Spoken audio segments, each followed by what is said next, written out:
That's cute. Good morning. Okay, my name is Mary, and I'm back again with you, and I wanted to go over a few things about tips in homeschooling. Today I'd like to focus on the concept of inspire, not require. Thanks, Hava. And how we use it in work and how we use it in our schooling. It's very closely associated with the you, not them concept that someone asked me about. So what I do with the you, not them, and incorporating the inspire, not require, which is music off real quick here, what I like to do is I schedule out my week, and I always go back to that core and crust chart. I always think of, first we have our concept for the month. That's where I start my principle for the month. And I think this month we're focusing on society. And we're talking about, and we're going to focus on the principle of civility and how civility lends itself to a better society. And so each month, each week, and each day this month, I'm going to think, well, how can I develop that concept in my children and help them to know that to have a good society, whether it's a family society or a country society or a friend society, thanks, Piper, we need to have civility. And so we'll look at that throughout this month. And it may morph into something else. It may morph into something like, I don't know, the treatment of others. I guess that's lumped into civility. Anyway, sometimes it changes a little bit throughout the course of the month. But anyway, that's how I start. And so I think, how can I teach them? How can I inspire myself or create myself a better understanding of this concept? So I look at the devotional first. And so I think, what can I plan out for the devotional? And then, as far as, someone asked me a question. They said, well, how do I get enough education? My own public school education was lacking. The really cool thing is about mentoring, and especially mentoring in my family, is if I'm doing the studies with them, chances are I've had enough practical experience that it gives me a little more depth, so I'm just that much farther ahead of them. So even if I'm reading the same things that they're reading, I tend to have more life experience that lends breadth and substance to what I'm learning, more so than someone who's engaging in it for the first time. So that's how I first start with the inspire, not require, is I come up with, I see where I'm at, and what we're focused on for the month, and then I go through the days and think, well, how can I strengthen my own skills in this area? And so I find books like Thinking About Thinking, and I have them listed on my blog, things we're focused on right now. Aspire, it's a great book by Kevin Hall. For instance, we woke up this morning, Lily and I, and what I did to all the kids is I said, here, focus on me up here. You're not in. Okay. I told all the kids, all they have to do is read this chapter on from the Aspire, and they wake up and they can join us. And it's 6 o'clock on Monday mornings, and there's some donuts we have in there and hot chocolate, because I like food. It's one of the things I love. So anyway, so we get up and we talk about this chapter. So this morning, they have to come have the chapter read, and I read the chapter too. And then we talk about it, and it was about inspired this morning, and how inspired is to breathe life into something. So we did that, and then we thought about people we could write letters to. We watched a little video about inspiration, and we just discussed it and talked about it. And I think a big part of you, not them, and inspire, not require, is what attitude do you come to the class with? Do you come to the class with your child, whatever age they are, with a genuine belief that you can gain something from them? Can you learn from this experience? Are you showing an active desire to learn, or are you just jumping through the hoop?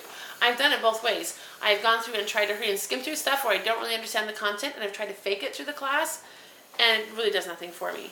And the kids can feel that falseness. They can feel that fakeness. Thanks, Ava.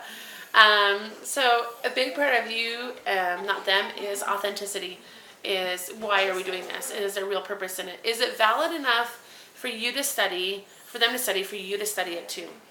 I think that's really inspiring for the kids to see that.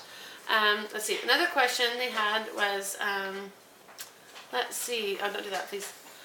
Okay, so I think that's all we're going to talk about today for Inspire, Not Require. With my kids, I do, along with the inspiration and requirement, I don't know, with our classes, they need to come prepared to certain classes. I will go through and put on my blog which classes I have that a part of. What I've tried to do is find classes that they can come and attend and just participate in and get something from it, versus ones they have to come prepared for. Different ages are able to come prepared at different levels. For instance, for history, I have certain requirements for them to come to the class if they're going to come to it, because if they come prepared, there's so much better discussion. They have they put some sweat into it, so it means something to them. So for instance, for history, I will go through and I will read our section of history. And to help inspire the kids, I'll start sharing some excerpts from that, because there's some really interesting quotes from it. And say, hey guys, we're having class, this time, hope you can make it. And Hiram will have to read like one chapter and then skim all the cartoons that are in it, and Lily will have to read like 2 chapters. Drew and Kel have to read all the chapters. Just something whatever level they're at, they have to come prepared for it. And then we sit and we discuss. And I just, again, have to have that attitude. I'm going to this class because I'm going to get something out of it. And that always makes the classes better. I also try to think of the different learning styles. That's really inspirational to the kids when I think about that.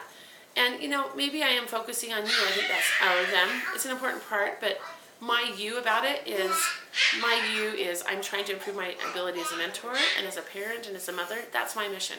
As I'm focused on my mission. And by doing so, I'm also serving my kids. And going back to that, it makes everything okay. So, for instance, if the class goes south or, everything erupts in a different direction, if my focus is not on covering the material for them, instead it's, well, how can I improve myself as a mentor, then I will adjust accordingly in a probably more Christ-like way, in a better way as a mentor. So just think about it. Think about what you need in your group or what you need in your family, and think about what is your real focus on it, and how can you best improve yourself to be ready for what that group needs. And you'll find that people follow along, that they will follow that, and that applies in the home too. Where do you need about exercise? You can talk about exercise all you want, but till you go and exercise yourself and say, hey guys, come and join me. It really doesn't mean so much to them. My husband's a great example of this, just a final thought. When we go and we exercise together, he goes my speed. My speed's a lot slower than his speed. And every once in a while I'll see him push himself up past it, but pretty much he goes my speed. And I know he's not getting as much of a workout as he would have, but for some reason it makes me feel better, just having him there by me. And I think kids are the same way. They know that we're capable of a lot more, and even though we could go a lot farther and a lot faster maybe without them, I don't know that that's the right direction to go. I think that when we bring them with us and we reach down to their level, not only do we find out something else about ourselves, but we also have a companion in our journey, and they have things to offer us that we wouldn't get otherwise. So as we think about inspire, not acquire, you not them, I think as we have a others-focused attitude, but then also keep in mind what we can do to change, then it'll work out. So keep inspiring, keep being inspirational. You'll be surprised how inspirational you really are, because sometimes your kids go back and they'll say, hey mom, I remember watching you do this, and sometimes it takes a few years of them watching you do that, and then they're like, hey, I think this is really cool. So don't give up, and keep seeking to your own focus, and you'll be awesome. So thanks, that's all for today.